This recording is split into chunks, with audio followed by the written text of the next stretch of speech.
So y'all, truck's still not fixed. More damage done than what there was when I posted my last video that only got viewed 400 blessed times. But you know, y'all been asking for it, and I said I was gonna do it. So twin turbskis.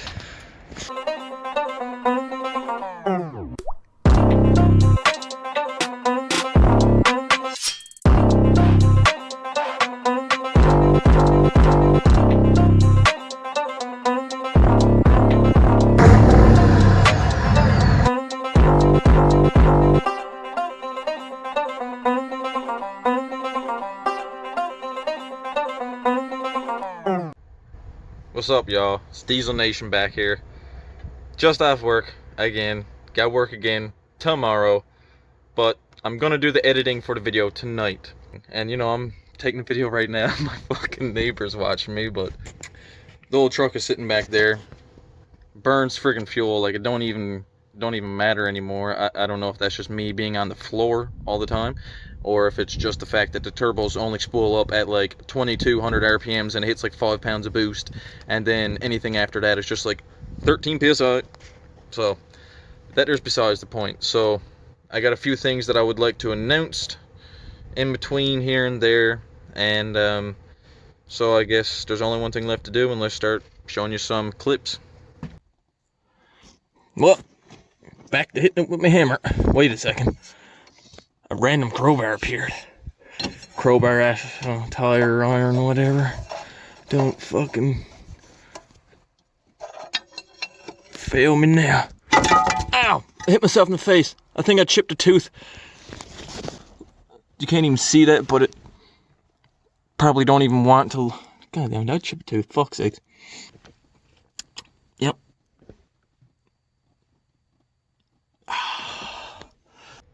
The first photo I'm going to show you is going to be of the manifold attached to the turbo, just sitting on a chunk of wood. That is how I thought it was going to be. I'm not going to show you what the final product was, because that's kind of like top secret. The next thing you're going to see is the turbo sitting inside of the engine, and then two of the turbos sitting inside the engine. And yeah, there was some readjustments that got done. You've already seen the intake. And that there was like the prototype or the version, first version, whatever. It has been changed since then to shorten up the right hand side to make it closer. Also, I should add about the intake is that it's not on the outside that matters, it's what's on the inside. So y'all made fun of my motherfucking welding, well haha to you, because the inside actually looked half decent. As I said on one of my posts, that this is galvanized steel, it's a lot harder to weld, still welded it. It actually has a few boost leaks, but it still makes 13 PSI, so that bitch probably wants to make 15. And now you get to see the famous photo that I put up on all the, I think it was actually either all or one of the 6.5 forums or pages on Facebook. And now you're going to get to see the very first startup in the morning, and after I've done even more work on it, because I realized that there were some clearance issues, then you'll get to see the beast actually moving her first few feet at nighttime after I'd finished working on it yet again. Or you may be wondering how the hell we got to here from back there. Or you may be wondering, why is that so offset? So, it's the next day again, and I've been saying that I'll have this finished in 2 or 3 days for like 2 or 3 fucking weeks. So besides all that there, I actually think it's done. I mean, everything seems to be done. Everything is just like hooked up and back where it should be, and like super sketched out. So I got the manifold bolts torqued down. That's number one. I got the turbos torqued down. I got the downpipes torqued down. I got the feed lines, oil feed lines torqued down. I got the intake torqued down. I got the brackets for the turbos on. The filters are on. CDR is hooked up. Fenders are back in. Exhaust brakes, well, pump is put back in its spot. Batteries are back in and relocated. Wastegates are hooked up and tightened down. Sensors are hooked up and tied down. I got those covers there in case it tries to run away. I don't know what to expect. Lord have mercy.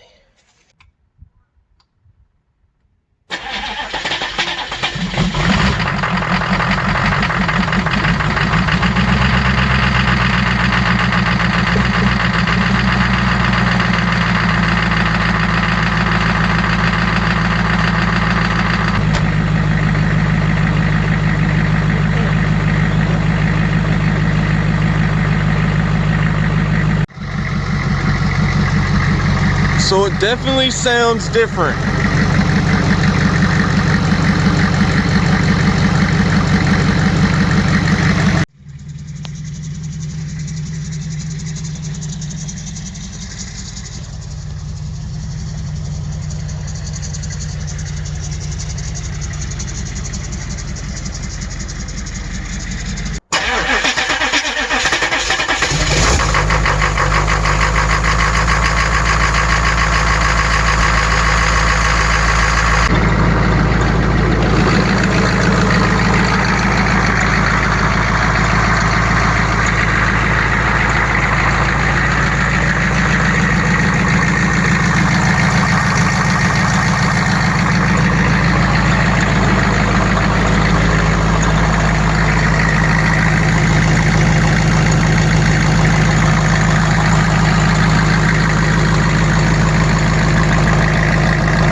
So now you get to see some of the fun things that I got to do, like doing a few pulls in it. Also, I should add that for some reason, the truck won't shift from first to like second. When I'm on the floor, I'll have to let off the throttle and then wait till she shifts and then ease into second until she's past a certain point, then I can floor it again. So that's the reason why I can't do a very good, you know, like boosted launch. And I didn't even do a very good boosted launch. It was like 2200 RPMs at the most, and maybe 2200. I don't even think it was, honestly. I think it was more like 18, and she still chirped the tires, so that's pretty good. You've probably already seen the part of me being pulled over by the warden or the head of forestry, whatever it is. What a great guy, let me go with a warning. I actually got to see him the day after when I was at work. Waved at the guy, right nice. Feels kind of like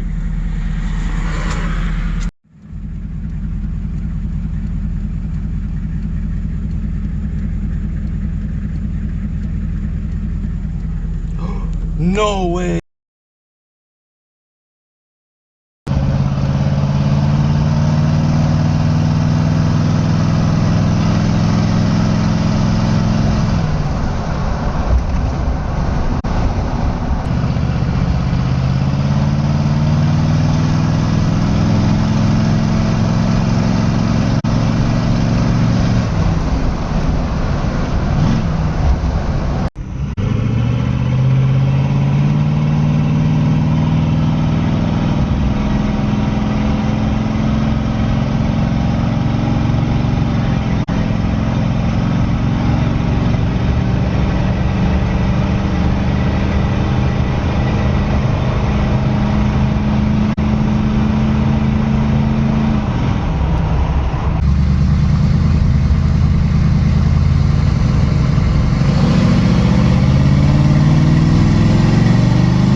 Alright, so it's the end of the video, and I had to go and get a face mask for like chemicals and all that fun stuff. Besides for all that there, it's time to do the announcement. And the announcement is I have a Patreon account now, and I don't want you guys to just give me money without me giving you guys something back.